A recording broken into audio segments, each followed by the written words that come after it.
Good afternoon and welcome to Elisa Marie Designs. I am Elisa Maria. Welcome back if you are back. Welcome if you are new.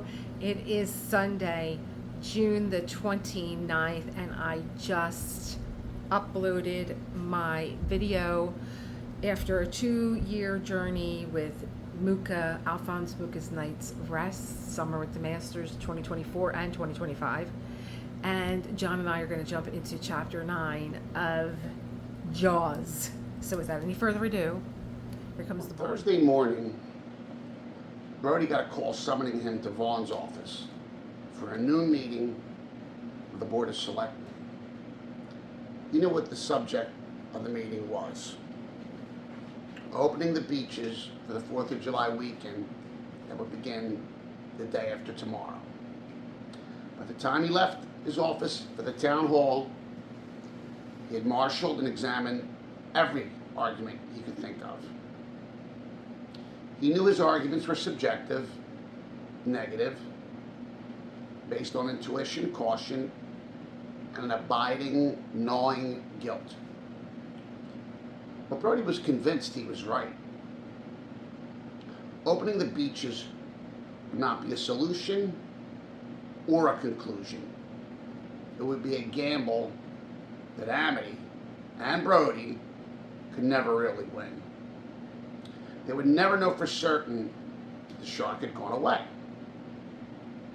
They'd be living from day to day, hoping for a continuing draw. And one day, Brody was sure they would lose. The town hall stood at the head of Main Street, where Main dead ended and was crossed by Water Street. The building was a crown at the top of the T, formed by Main and Water Streets. It was an imposing pseudo-Georgian affair, red brick with white trim, and 2 white columns framing the entrance. A World War II howitzer sat on the lawn in front of Town Hall, a memorial to the citizens of Amity who had served in the war. The building had been given to the town in the late 1920s by an investment banker who had somehow convinced himself that Amity would one day be the hub of commerce on eastern Long Island. He felt that the town's public officials should work in a building befitting their destiny, not, as had been the case until then, conducting the town's business in a tiny suite of airless rooms above a saloon called the Mill. In February 1930, a distraught banker who had proved no more adept at predicting his own destiny than Amity's tried, unsuccessfully, to reclaim the building, insisting he had intended it only to loan it to the town. The rooms inside the town hall were preposterously grandiose as the exterior. They were huge and high-ceilinged, each with its own elaborate chandelier. Rather than pay to remodel the interior into small cubicles, successive Amity administrations had simply jammed more and more people into each room. Only the mayor was still permitted to perform his part-time duties in solitary splendor. Vaughn's office was on the northeast corner of the 2nd floor, overlooking most of the town and, in the distance, the Atlantic Ocean. Vaughn's secretary, a wholesome, pretty woman named Janet Sumner, sat at a desk outside the mayor's office.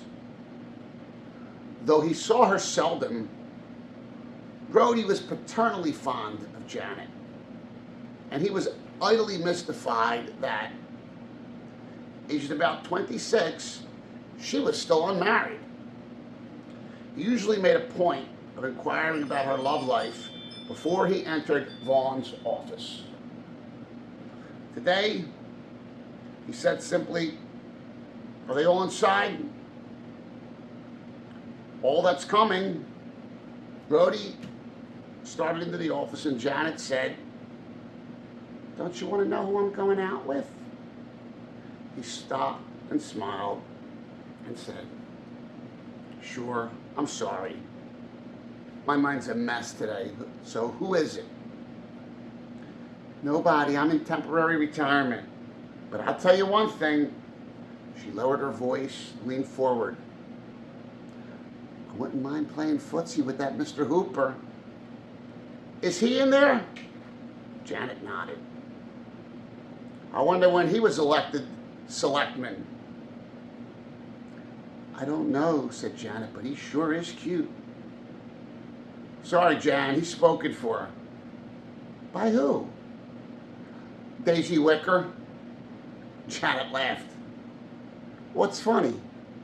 I just broke your heart. You don't know about Daisy Wicker? I guess I don't. Again, Janet lowered her voice. She's queer. She's got a lady roommate and everything. She's not even AC/DC. She's just plain old DC. I'll be damned, said Brody. You sure do have an interesting job, Jan. As he entered the office, Brody said to himself, okay, so where the hell was Hooper on Wednesday? As soon as he was inside the office, Brody knew he would be fighting alone. The only selectmen present were longtime friends and allies of Vaughn's. Tony Katsoulis, a builder who looked like a fire hydrant. Ned Thatcher, a frail old man whose family had owned the Abelard Arms and for 3 generations. Paul Conover, owner of Amity Liquors, and Rafael Lopez, pronounced Lopes, a dark-skinned Portuguese elected to the board by and vocal defender of the town's black community. The 4 selectmen sat around a coffee table at one end of the immense room. Vaughn sat at his desk at the other end of the room. Hooper stood at a southerly window, staring out at the sea. Where's Albert Morris? Brody said to Vaughn after perfunctorily greeting the others. Oh, he couldn't make it, said Vaughn. I don't think he felt well. And Fred Potter? Same thing. Must be a bug going around. Vaughn stood up. Well, I guess we're all here. Grab a chair and pull it over by the coffee table. God, he looks awful, Brody thought, as he watched Vaughn drag a straight back chair across the room. Vaughn's eyes were sunken and dark. His skin looked like mayonnaise. Either he's got some fierce hangover, Brody decided, or else he hasn't slept in a month. When everyone was seated, Vaughn said, well, you all know why we're here. I guess it's safe to say that there's only one of us that needs convincing about what we should do. You mean me, said Brody. Vaughn nodded. Look at it from our point of view, Martin. The town is dying. People are out of work. Stores that were going to open aren't. People aren't renting houses, let alone buying them. And every day we keep the beaches closed, we drive another nail into our own coffin. We're saying, officially, this town is unsafe. Stay away from here. And people are listening. Well, suppose you do open the beaches for the 4th, Larry, said Brody. And suppose someone gets killed. It's a calculated risk, but we think it's worth taking. Why? Vaughn said, Mr. Hooper? Hooper spoke up. Several reasons. First of all, nobody's seen the fish in a week. Yeah, but nobody's been in the water either. That's true, but I've been on the boat looking for him every day. every day but one. I meant to ask you about that. Where were you yesterday? It rained, said Hooper, remember? So what did you do? He paused momentarily and said, I studied some water samples and read. Where? In your hotel room? Part of the time, yeah. What are you driving at? I called your hotel. They said you were out all afternoon. So I was out, Hooper said angrily. I don't have to report in every 5 minutes, do I? No, but you're here to do a job, not go gallivanting around all those country clubs you used to belong to. Listen, mister, you're not paying me. I can do whatever the fuck I want. Vaughn broke in. Come on. This isn't getting anybody anywhere. Anyway, said Hooper, I haven't seen a trace of that fish. Not a sign. And then there's the water. It's getting warmer every day. It's almost 70 now. As a rule, I know rules are made to be broken, but great whites do prefer cooler water. So you think he's gone farther north? Or out deeper into colder water? He could have even gone south. You can't predict what these things are going to do. That's my point, said Brody. You can't predict it. So all you're doing is guessing. Vaughn said, you can't ask for a guarantee, Martin. Tell that to Christine Watkins or to the Kintner boy's mother. I know, Vaughn said impatiently, but we have to do something. We can't sit around waiting for divine revelation. God isn't going to scribble across the sky. Shark's gone. We have to weigh the evidence and make a decision. Brody nodded. Yeah, I guess. So what else has the boy genius come up with? What's the matter with you? Said Hooper. I was asked for my opinion. Sure, said Brody. Okay, what else? What we've known all along, that there's no reason for that fish to hang around here. I haven't seen him. The Coast Guard hasn't seen him. No new reef has popped up from the bottom. No garbage scows are dumping stuff into the water. No extraordinary fish life is around. There's really just no reason for him to be here. But there never has been, has there? And he was here. That's true. I can't explain it. I doubt if anyone can. An act of God, then? If you like.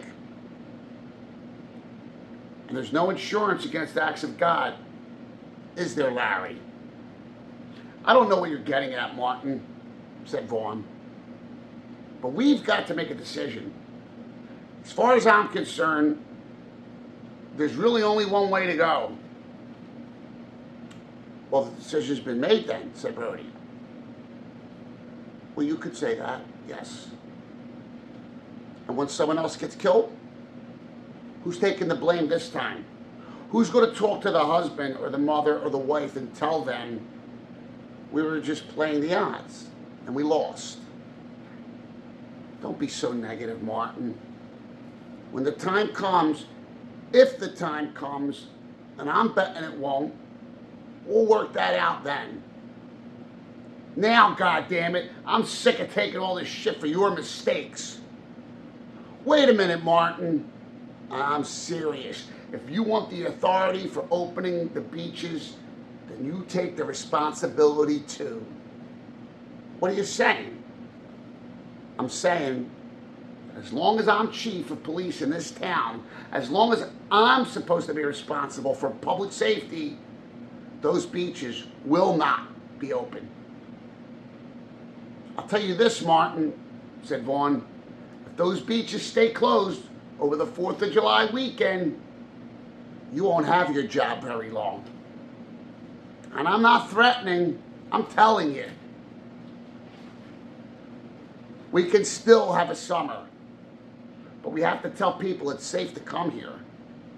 20 minutes after they hear you won't open the beaches, people of this town will impeach you or find a rail and run you out on it. You agree, gentlemen? Fucking A, said Katsoulis. I'll give him the rail myself. My people got no work, said Lopez. You don't let them work, you ain't gonna work.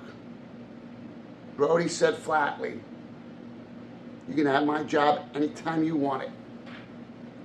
A buzzer sounded on Vaughn's desk. He stood up angrily and crossed the room, and he picked up the phone. I told you we didn't want to be disturbed, he snapped. There was a moment's silence, and he said to Brody, there's a call for you. Janet says it's urgent. You can take it here or outside.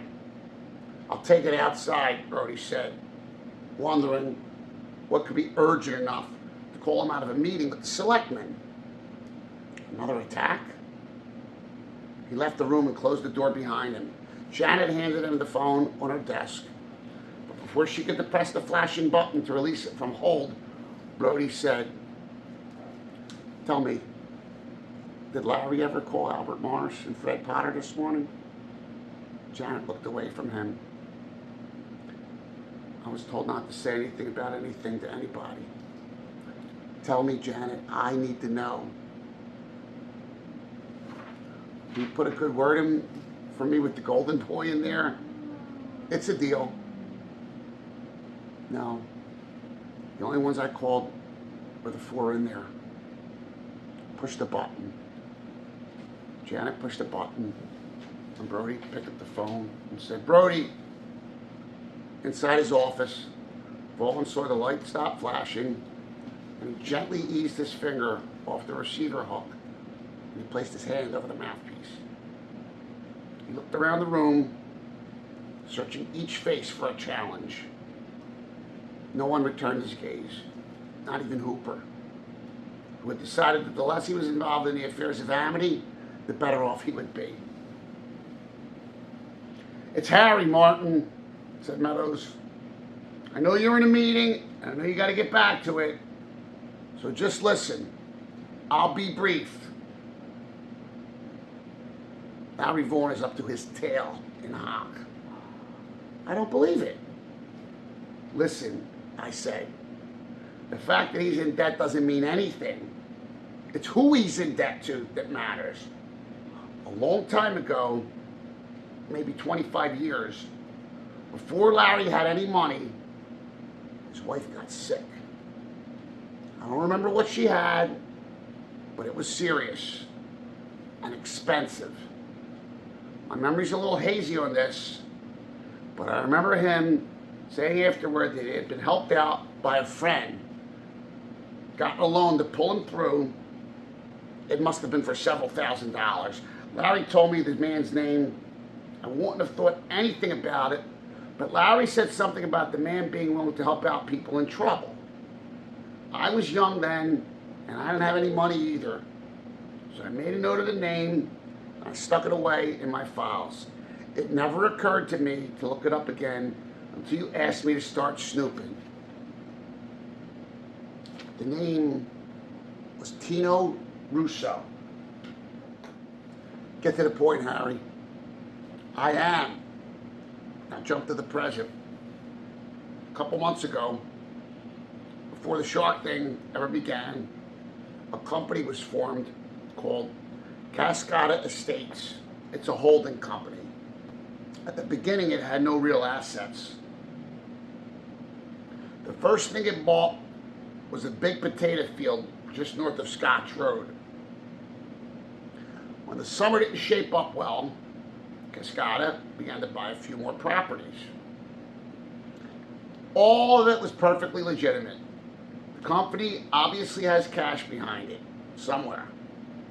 And it was taking advantage of the down market to pick up properties at low prices. But then, as soon as the first newspaper reports about the shark thing came out, Cascada really started buying. The lower real estate prices fell, the more they bought. all very quietly. Prices are so low now, it's almost like during the war. And Cascada's still buying. Very little money down. All short-term promissory notes.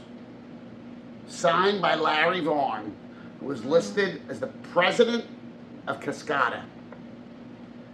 The executive vice president of Cascada Estates is Tino Russo, who the Times has been listing for years as a second echelon crumb in one of the 5 mafia families in New York.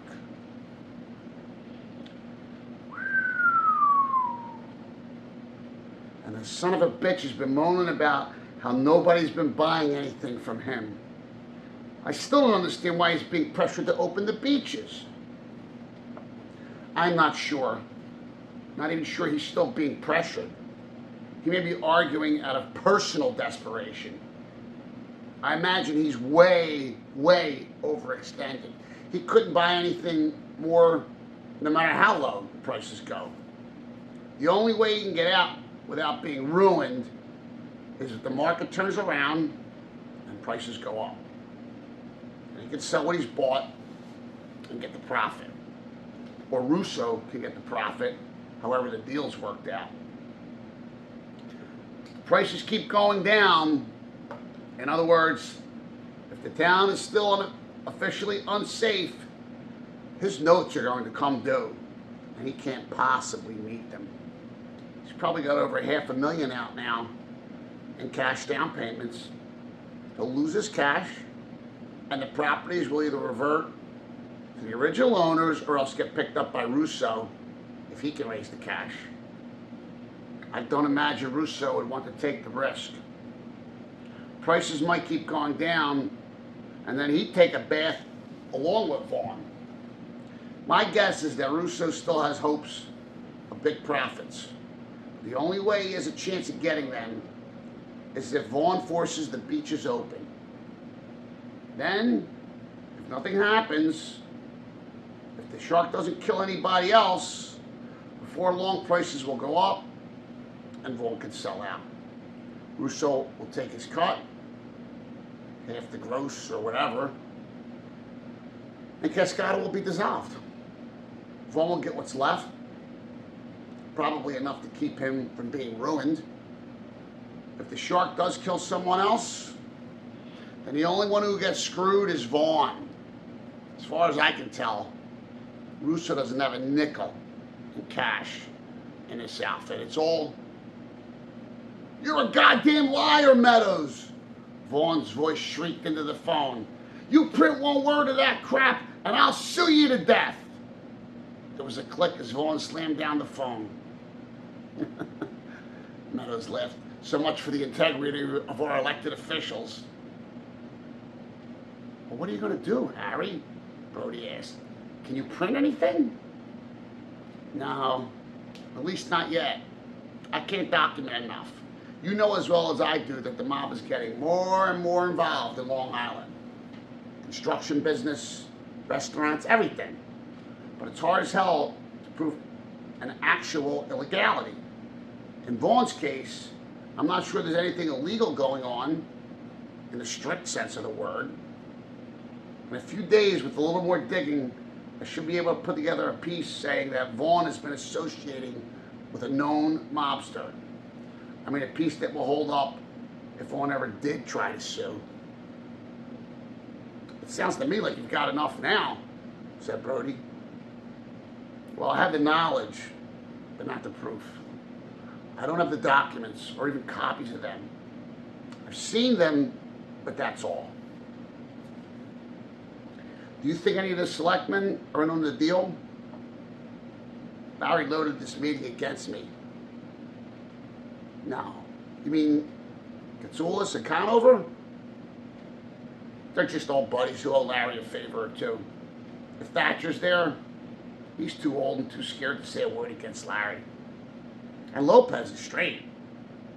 He's really concerned about jobs for his people."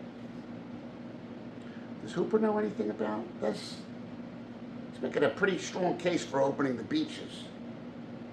Now, I'm pretty sure he doesn't. I only wrapped it up myself a few minutes ago, and there's still a lot of loose threads. What do you think I ought to do? I may have quit already. I offered them my job before I came out to take your call. Christ, don't quit. First of all, we need you. If you quit, Russo will get together with Vaughn and handpick your successor. You may think all your troops are honest, but I'll bet Russo can find one who wouldn't mind exchanging a little integrity for a few dollars, or even just for a shot at the chief's job. So where's that leave me? If I were you, I'd open the beaches. For God's sake, Harry, that's what they want. I might as well go on their payroll. You said yourself that there's a strong argument for opening the beaches. I think Hooper's right. You're going to have to open them sometime, even if we never see that fish again. You might as well do it now. And let the mob take their money and run. What else can you do?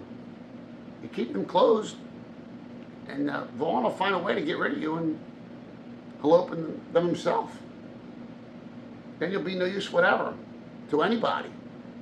At least this way, if you open the beaches, nothing happens, the town might have a chance. Then maybe later we can find a way to pin something on Vaughn. I don't know what, but maybe there'll be something. Shit, said Brody. All right, Harry, I'll think about it. But if I open them, I'm going to do it my way. Thanks for the call. He hung up and went into Vaughn's office. Vaughn was standing at the southerly window, his back to the door. When he heard Brody walk in, he said, "The meeting's over." "What do you mean, over?" said Katsoulis. "We ain't decided a fucking thing." Vaughn spun around and said, "It's over, Tony. Don't give me any trouble. It'll work out the way we want. Just give me a chance to have a little chat with the chief, okay? Now everybody out." Hooper and the 4 selectmen left the office. Brody watched Vaughn as he ushered them out. He knew he should feel pity for Vaughn, but he couldn't suppress the contempt that flowed over him. Vaughn shut the door, walked over to the couch, and sat down heavily.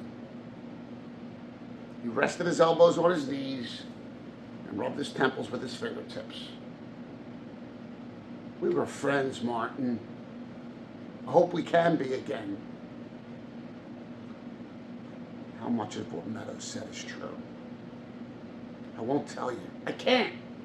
Suffice to say that a man once did a favor for me, and now he wants me to repay that favor.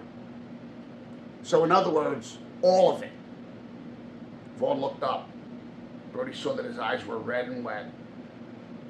"I swear to you, Martin, if I had any idea how far this would go, I'd never gotten into it."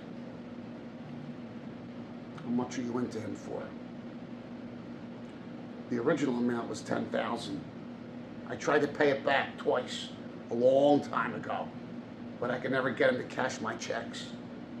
They kept saying it was a gift, not to worry about it. But they never gave me back my marker. When they came to me a couple months ago, I offered them $100,000, cash. They said it wasn't enough. They didn't want the money. They wanted me to make a few investments. Everybody'd be a winner, they said. And how much are you out now?" "God only knows. Every cent I have. More than every cent. Probably close to $1 million. Vaughn took a deep breath. "Can you help me, Martin?" Brody said, "The only thing I can do for you is to put you in touch with the DA. If you testify, you might be able to slap a loan sharking rap on these guys." "Yeah. I'd be dead before I got home from the DA's office. And Eleanor, will be left without anything. That's not the kind of help I meant. I know, Brody looked down at Vaughn, a huddled, wounded animal, and he did feel compassion for him. He began to doubt his own opposition to opening the beaches, and how much of it was the residue of prior guilt, how much fear of another attack. How much was he indulging himself, playing it safe, and how much was prudent concern for the town. I'll tell you why, Larry. I'll open the beaches, not to help you, because I'm sure if I didn't open them, you'd find a way to get rid of me and open them yourself. I'll open the beaches because I'm not sure I'm right anymore. Thanks, Martin. I appreciate it. I'm not finished. Like I said, I'll open them. But I'm going to post men on the beaches. I'm going to have Hooper patrol in the boat. I'm going to make sure every person who comes down there knows the danger. You can't do that, Vaughn said. You might as well leave the damn thing closed. I can do it, Larry, and I will. What are you going to do? Post signs warning of a killer shark? Put an ad in the newspaper saying, beach is open, stay away? Nobody's going to go to the beach if it's crawling with the cops. I don't know what I'm going to do, but something. I'm not going to make believe nothing ever happened. All right, Martin, Vaughn said. You don't leave me much choice.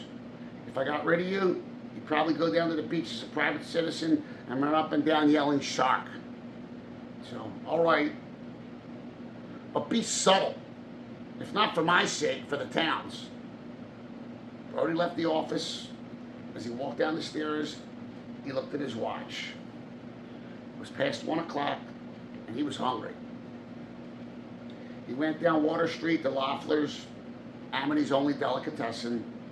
It was owned by Paul Loeffler, a classmate of Brody's from high school.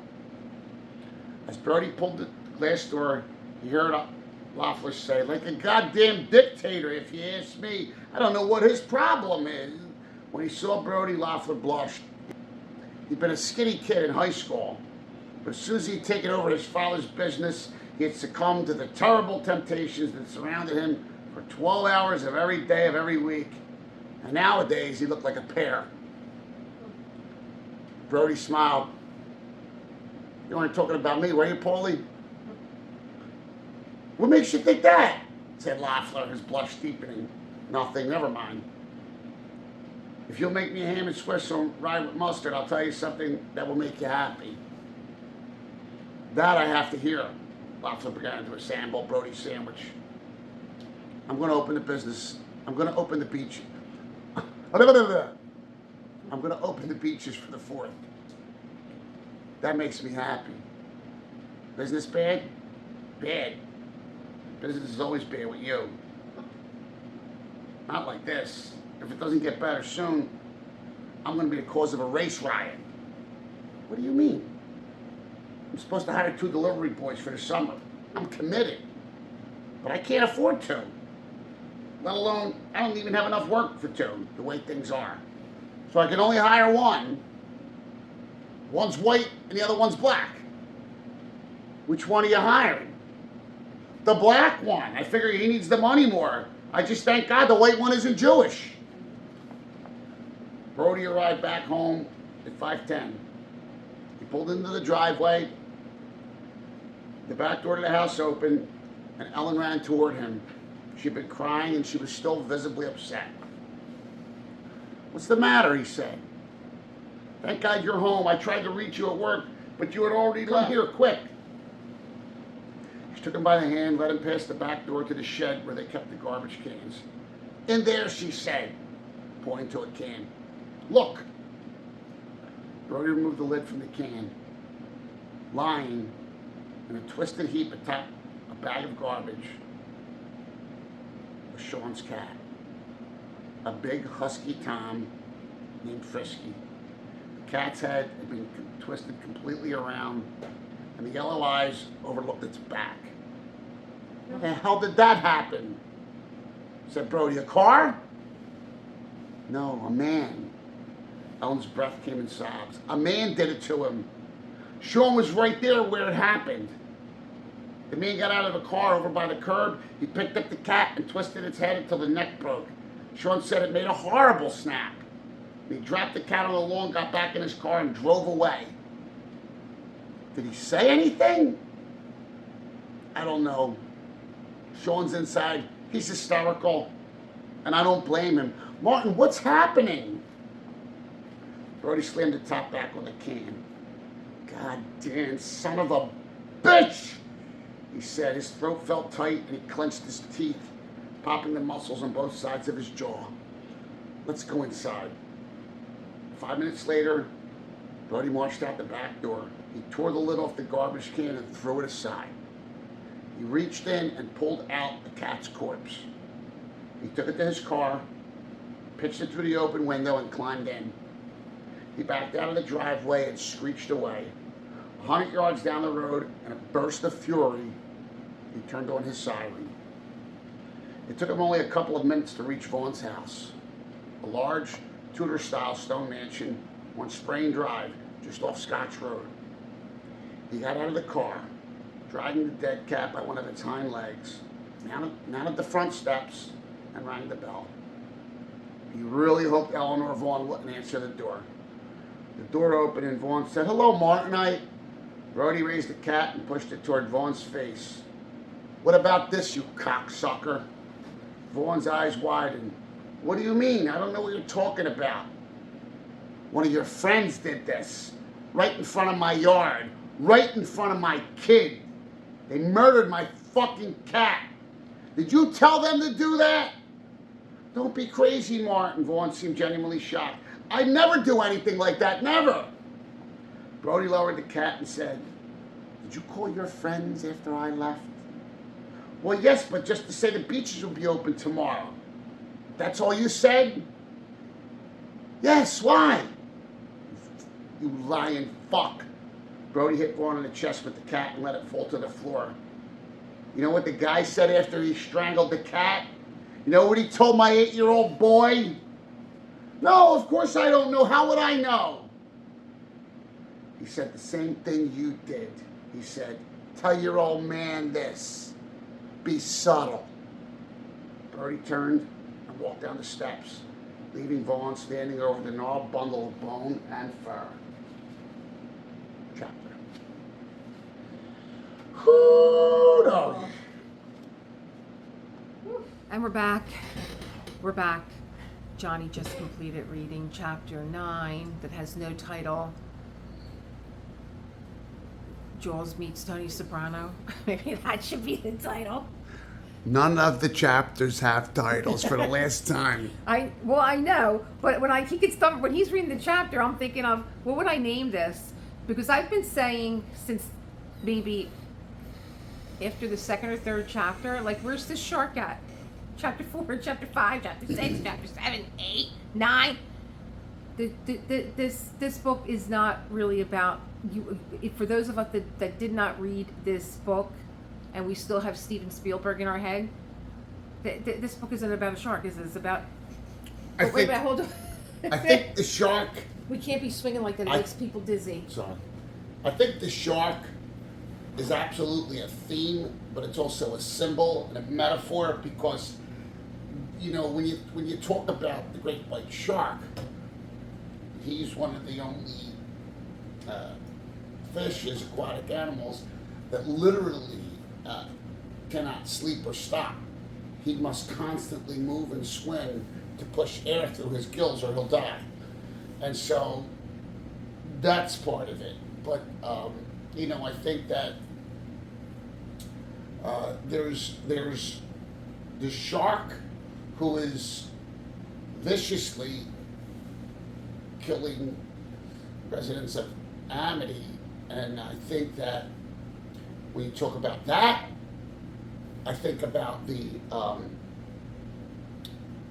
adverb avaricious. Avaricious means rapacious, someone that's greedy and wants more than they can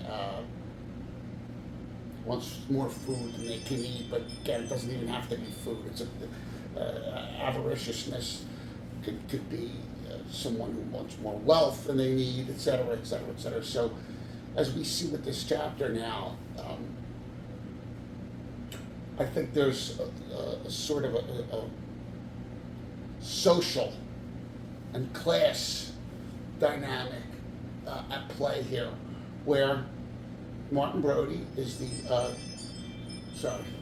Oh no, I'm so immune to that. I don't even realize that's your phone ringing. Martin Brody. I think it's not like I'm back in the yoga studio. Martin Brody is this decent man who obviously has a good moral code because he feels guilty about not leaving the beaches closed. Right.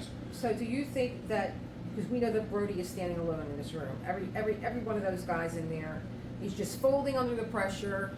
The town is hemorrhaging. We got to open the beaches. There's no real estate happening. There's no new stores opening. People are afraid, and I don't know how I feel about Brody right now. If what he's doing is heroic, or if it's just futile.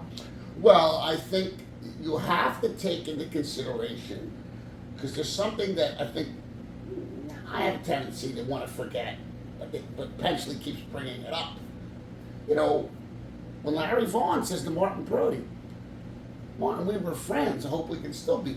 You know, this is not just the mayor of the town. This is someone he's known his whole life and been friends with. Same thing with Meadows, right? the journalist. You know, he's not just the journalist, the local, rag journalist. He's a friend. But, you know, Vaughn has, how do I want to say this? Vaughn is a puppet at this point. He's right, but it's just come out why. It comes out as to why, and you're saying like, oh, I hope we can still be friends, but he's on the other line listening to the conversation. He's betrayed that private, phone call. You know, he is the sheriff. Chief of police. The chief of police. He's the chief of police, and you're on the other end. Like, there's so much political corruption now that it's coming on. You can't even feel sorry for this guy. The debt that he's in. Notice again, Benchley's a great writer.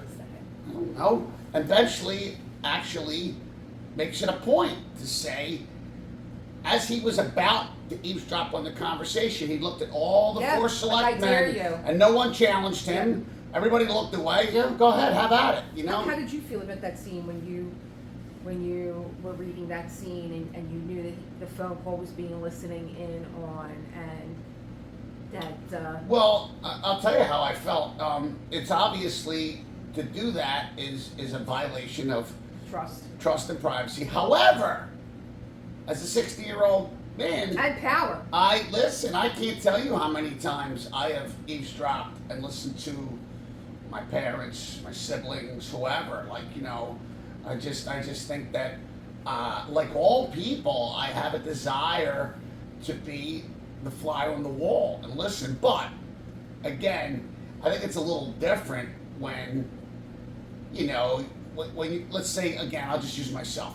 When you wake up and you're getting ready to come downstairs, and as you're walking down the hallway, you hear your mother or your father or your brother or whoever, and they're in the kitchen, which is the closest room to the bottom of the stairs, and you hear them talking, and then you realize, ooh, this is juicy. Yeah, especially that we were always relegated to another room. This sounds like something good. Yeah. So I can't tell you, plenty of times I laid myself down at the top of the steps and listened. Right. And the best was like when company was over, the company was in the kitchen because they were near the coffee pot or near the alcohol. Kids got sent into the living room, beat it. And we really couldn't hear what they were talking about. So yeah, you're right. When we heard something, boy, we stopped. We were on. But again, that's not the same as telling Chief Brody, you have an urgent call. My secretary says it's urgent, and you can take it here or you can take it out there. But he already lied in the meeting when Brody, before he even took the phone call, he said to Janet, "Did he call?" Oh yeah.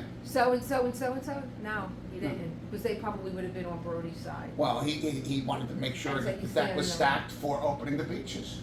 Yeah. Again, listen, up you know until the that reason point- why Up now. until that point, I was like, well, he's the mayor, he's listening to the townspeople, they're nervous, they're anxious, when the beach is gonna open, we don't really see a shark. Up until that point, I didn't realize how bad his corruption was. You can understand that point of view, but for me personally, I guess maybe it's because I already read the book, but for me personally, I was definitely getting the vibe. There's more to this than he's the mayor and he wants the beaches open, and obviously there was, So, again, Benchley does a great job of I have my notes. I wrote some of of my notes. making Larry Vaughn to be a corrupt mayor, but he still makes him sympathetic character because, again, who can't sympathize with the poor man who, his wife was sick and facing disease and death. But And he borrowed the money from the wise guys. Yeah, a man that just wanted to help people, and so Harry writes that down to say, oh, I better keep this guy's number if I'm ever in a jam. He likes to help people. Yeah, And all these years later. Well, thank God he never called him. him. Thank God he never called him. So, I really like the description of Vaughn's office, how it overlooks the Atlantic Ocean. I really like that. It's an old building. And then they have what is called the selectmen. Selectmen are basically the equivalent of either councilmen or what do they call them in Chicago? The liquor store. What do they call them in Chicago? Chicago has a different name for them too. Basically city council is basically what the selectmen are. They're Amity's version of the governing body of the town. Right. The mayor is Right. the executive. So we have Brody going over to Vaughn's office. We meet Janet, who's the secretary, who's young, that 26. Vaughn has like a paternal affection for. Not Vaughn, Brody. Vaughn, the mayor. Vaughn, the mayor. Brody has the paternal affection for Janet, not her boss, Vaughn. Brody. He always asks her, who you going out with, how's your love life? It's Brody, not right. Vaughn. Okay. So, Don't cut that out either. She's got a crush on Hooper. She wants to get a date Yes, with she him. definitely. We find out that she's got the hots Daisy for don't Hooper. like men. And that Albert Morris and Fred Potter were not called. And when Brody sees Vaughn, the first thing he thinks is he doesn't look good. He says his skin looked like mayonnaise. Well, yeah, I mean, clearly there's more to Mayor Vaughn's stress than just the current crisis that his beaches are not open. You could tell it runs deeper than just that. So when you were describing, like I'm visualizing while you're talking, being one of the townspeople here, being a business owner. I was a business owner, and this description that the town was dead, people are out of work, stores are not opening, houses are not being rented or sold, reminded me of when I opened up Pedal Bell in 2009. I didn't want to do it, and I went through an economic downturn, and that's just the way it was. New York was dead, people weren't traveling, people weren't buying coffee, everybody went and got a Keurig that year. Nothing was being rented, everything was, everything was just a bust. Everybody was losing, stores were closing. That's like the second time I went through something like that, because I opened up Lombardi's in 97, I believe, and that was another economic downturn that we were in. And so all those feelings come back of like this is not New York.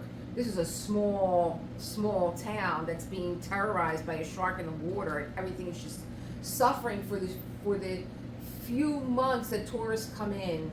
Right, which literally town. makes or breaks the whole off-season winter. But again, you have to respect the wonderful conflict that Benchley sets up, because sure, of course, but Brody takes his job as chief of police and the safety of his citizens seriously. Yes. But again, you're not talking about once again, he's not taking any calculated risks. you're talking about a 20-foot, 6,000-pound killing machine. Again, it's terrifying. I mean, think about going into the water so and having that thing come at you. The shark in this story is greed, and it's just not, The it's shark. the townspeople too, because they don't even care. They're like just up in the stores. Well, but then don't forget, so We'll take that risk. They I say. also think this is a story about the haves and the have-nots, because obviously the summer people are the haves. These are rich people that live in Manhattan. The Amity people are the have-nots, and so I think that the rich people from New York, if Amity, for whatever reason, killer shark or not, becomes undesirable, they'll go next door to, Sag Harbor or East Egg or Nantucket or Martha's Vineyard. Like, again, they got their choice of spots. I wonder when she went to lunch with Hooper, I was like, oh, they're going to Sag Harbor. You know what I mean? The other thing, and I was wondering why they don't go to Sag Harbor, these New Yorkers. the other thing I think about too is, The summer people. they literally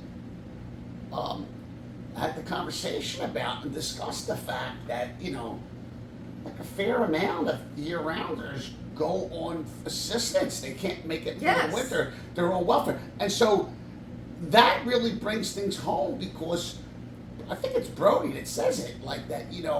If we don't have a good summer, or worse yet, if we have a terrible summer, our welfare rolls are going to double and triple, and people I know, decent, hardworking people are going to have to hang their head with their hat in their hand and go to the county for assistance. They're hanging on for those summer months, and now it's like having it like I said to John, like that rainy spell that we had. I'm like, boy, the shore hasn't had a good day in a couple of weeks. Like, they're hanging on for the summer, and like there's nothing happening. I have to tell you,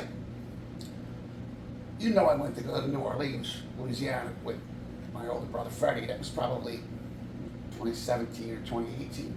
And when I got home, I guess somebody was asking me, like, oh, what was it like to be and I corrected myself, because first I said, oh, the people there are really friendly. Mm-hmm. And then when I gave it a little more thought, I said, nope, because friendly is South Philly Italian people. South Philly Irish people are friendly. I said, you know what? The more I thought about it, I said they weren't friendly. They were polite, and they were. Down south, everybody's unflinchingly polite. You walk into a store, oh, good morning, how do you do? And so it occurred to me that this is a town that depends on the tourists and the tourist dollars, just like Amity. Yeah. And so, again, I'm talking about New Orleans, Louisiana. You go there and like all of the businesses, restaurants, they're unflinchingly polite. They're very charming. But again, I mistakenly told someone when they asked what these people what it was like, that they were friendly, and then it struck me. I'm like, no, they weren't friendly at all. Right. Well, the thing is, listen, we got a ton of assholes and miserable people down here, miserables. But I'm saying, so it's almost jarring when you go down there and you hear everyone is polite and nice with good manners. People asking you how you are. Good, you know again. What I mean?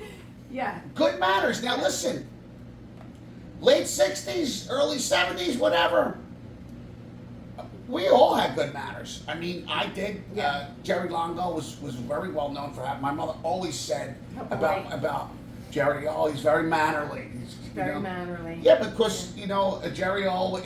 But we prided ourselves on that. It's funny because I was watching last night, I was watching St. Elmo's Fire, right? And I was like, look at how cool we were. We were so cool. We were dressed nice, we were cool, we were educated, and I think, especially the guys that I went out with in the 80s, they prided themselves of coming to pick you up and being polite to your parents and having good manners. My mother-in-law just told me this very day Oh, yeah, she told that us I'm tonight. such a gentleman Oh, yeah. because What a as we were gentleman. leaving her house, I walked to She my never car. saw you open the door in 5 years? I walked to my Oh, car, my God. which, by the way, I left running in the driveway to keep the air conditioner on because it was hot out today. Yeah. And I How opened do we up. get on this subject of I politeness? opened up the passenger door to let my wife in, and my mother-in-law Rose just, he's such a What gentleman. a gentleman. Okay, so let's talk about somebody that wasn't being a gentleman, because after we get, the roll call of all these people, and Vaughn says, all right, go to the coffee table, we're going to start talking. It's Brody that is still... Dog with a bone. He's like Yeah. a dog with a bone. Yeah, well, where were you? You weren't in your apartment. Where'd you go test these samples at? Where were you at? Because you weren't here and you weren't there. His wife was missing. I called your hotel room. They said you were out all afternoon. Hooper got testy, pushed back.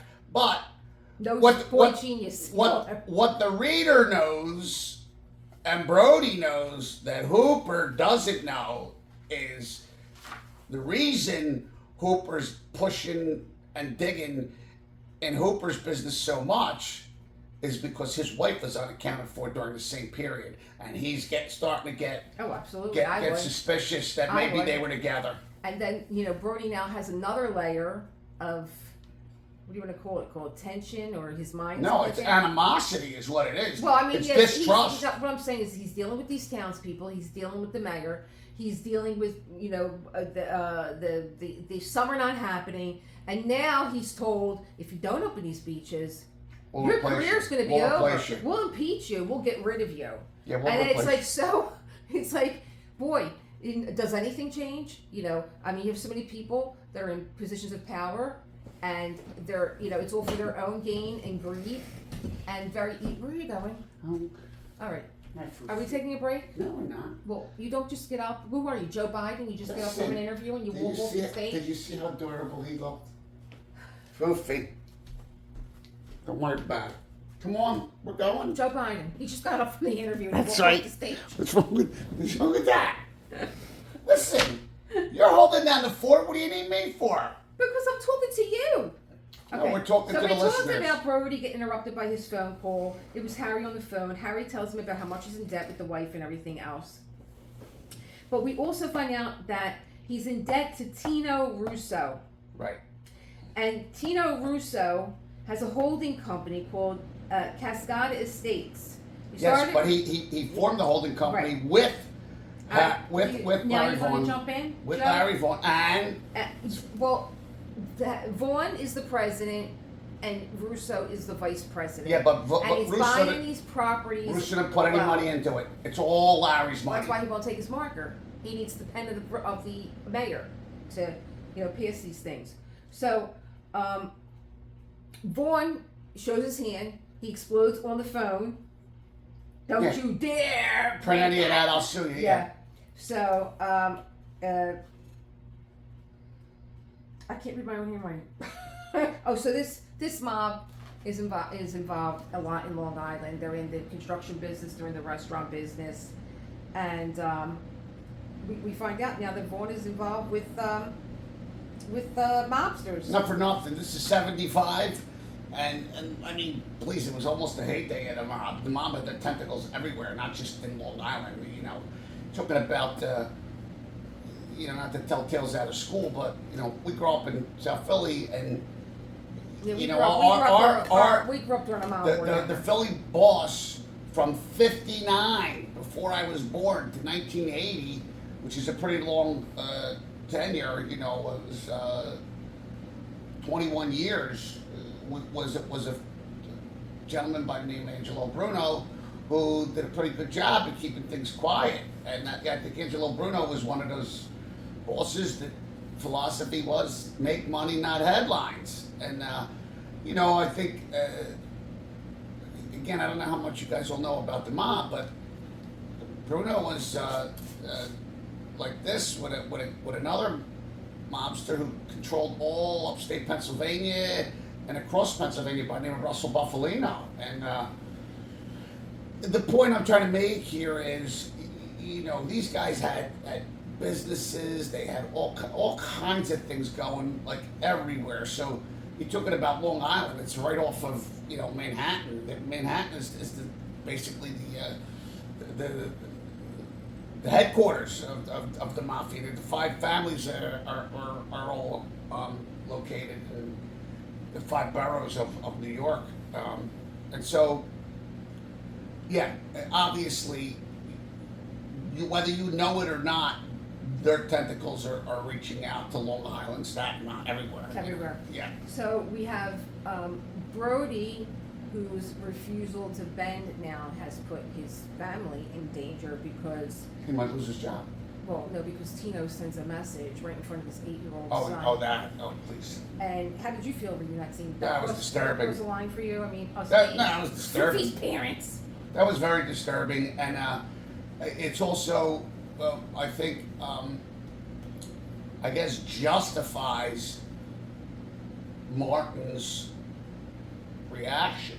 Again, he was very, very upset, and he was fired up, and again, he felt like, well, number one, that Larry Vaughn was directly responsible for what happened to his wife, his kid, and his pet. And it gives you an idea of the ruthlessness. Oh yeah. That Brody is now up against, because now he's got another piece of the puzzle has fallen into place, and it's a doozy. Like, we're dealing with a real lone shark here. Like I said, Jules meets the Sopranos. I never saw this coming. Because I'm thinking sleepy little town, Martha's Vineyard, What chapter are we on? We're on 9. We're going on 10. I'm like, and how many are in the book? How many are in the book? 14. Wow, we haven't even really met Quint yet. Oh my God, I forgot that. I keep forgetting there's a shark. So I mean, but this chapter just like it turned dramatically for me. The book, because it went from this began as like a horror story, and now it's like another type of horror story. We're in organized crime. This isn't just going to be a chapter. Do you feel like this still fits? I think it does. I think it still fits the story of a shark story. No, it's listen. The book or is the book. Do you feel like this still fits the shark story we thought we were reading? Yeah, no, I think that the book is still full of suspense. It's full of psychological emotions where the reader is I look. So far, we've seen a killer shark attack 3 people. Ben Gardner, we assume. Kintner boy and Christine Watkins. Is there anybody else? Did I get that all so far? The old man. The old man is 4. Right. So you're talking about again this 20-foot, 6,000-pound death machine, and and look also at the death machine we have with the mob. I mean, they pulled a Fatal Attraction moment. Yeah, well, so take the trash out and your poor cat's. What I was going to say, we did it right in front of the kid. Oh, Jesus. Tell your old man to be subtle. That was like, the act was brutal enough. You think of an innocent little cat, the family cat, the cat. Your animals are so compassionate and loving. Sometimes this one, Jules, him. He bit me yesterday. He bit me. I went after him, right? And then he came back. And he tried to bite her ankles. He tried to bite my leg. I said, Foofy, I am not the Sicilian that you want to be tangoing with. He ran away. She took his shoe off. So Sean's 8, so he's traumatized. And Brody going there and just being so furious with this poor cat. Like, this poor cat died a brutal death, and he's being thrown all around in this scene. He's being shoved in his face. Well, but again, that's Brody is so incensed and mad. Do you think he feels powerless now? You have to. I don't think Brody feels powerless because Brody's the police chief. Again, he's not the police chief of Manhattan. He's the police chief of a little town, Amity, but That's right. He's With a bunch of people. He's not. I don't see any tough guys. Brody doesn't strike me as a man who is filled with fear or afraid. So I think he knows how to handle guns and stuff like that. He feels he can protect his family, but certainly he doesn't want to get mixed up with gangsters from New York because of Larry Vaughn. So now, if I'm your wife and this happened, Josh was a little boy and this happened, and I called you and you came home. Now you got to deal with your wife. Oh, man.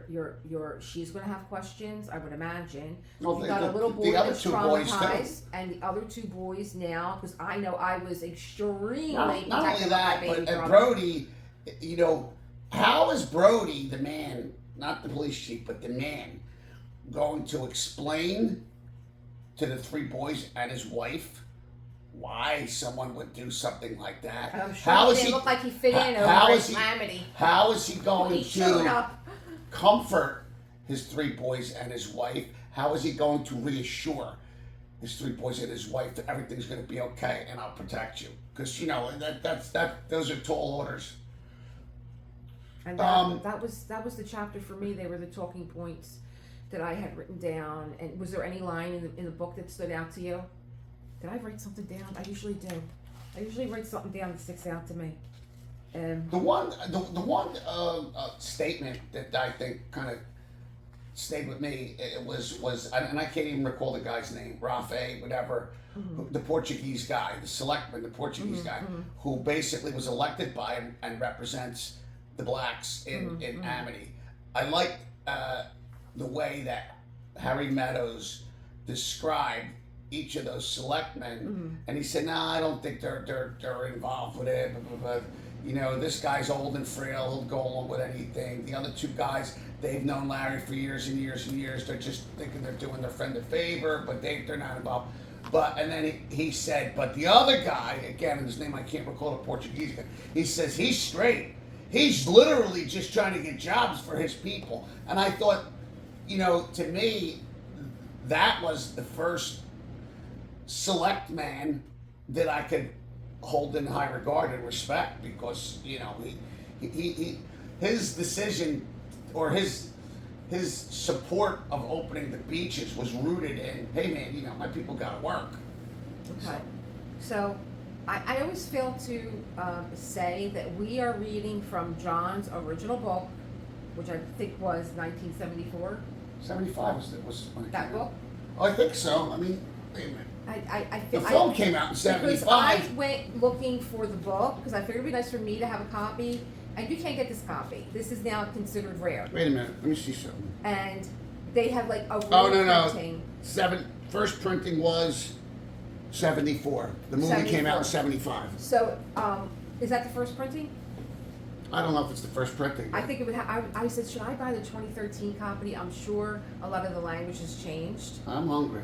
And I also wanted to say, now what stood out for me were these little things like Brody instigating him and calling him a boy genius. Oh, yeah. That stood out to me. I really love Brody's character because I think he adds a little comedic levity when he says things. He's kind of like really dry and sarcastic, funny. But here's where my naivete is going to show up. When Janet said, "Oh, you don't know about Daisy, do you?" Don't say that. Say that. It's so rude. But they know what I mean. But I don't know what AC/DC means. Bisexual. Is that what that means? Yeah, it means she'll mess around with guys or girls. But what does AC/DC actually stand for? No, it doesn't stand for anything. I was saying, what did I miss? AC/DC stands for alternating current or direct current, which Edison bet on the wrong one. Edison bet on direct current. It didn't work out.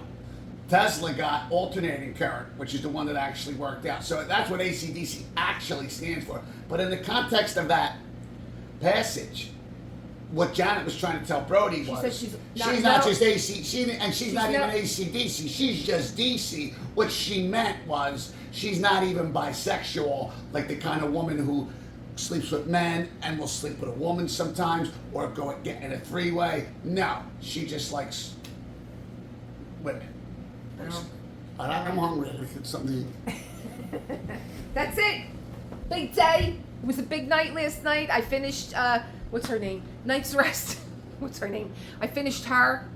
I did a video on her. I did my all my editing and everything else. He's gonna make a mess in my kitchen. I just got done cleaning. And what else? And like it's like, well, what's next? And I was making a little bit of a note for what's next, but then I said, stop that. Stop making notes about, pay attention, be here right now, because you're going to miss stuff and you're not going to understand what's going on. And that's it, and that's when to say goodbye. Like, I'm going to bed. He's looking for something to eat. I'm going to bed. I will see you tomorrow. Tomorrow's Monday. Member, Google, Meetup, Moogle. See you guys at 7. See everybody else Tuesday at 7 for a live.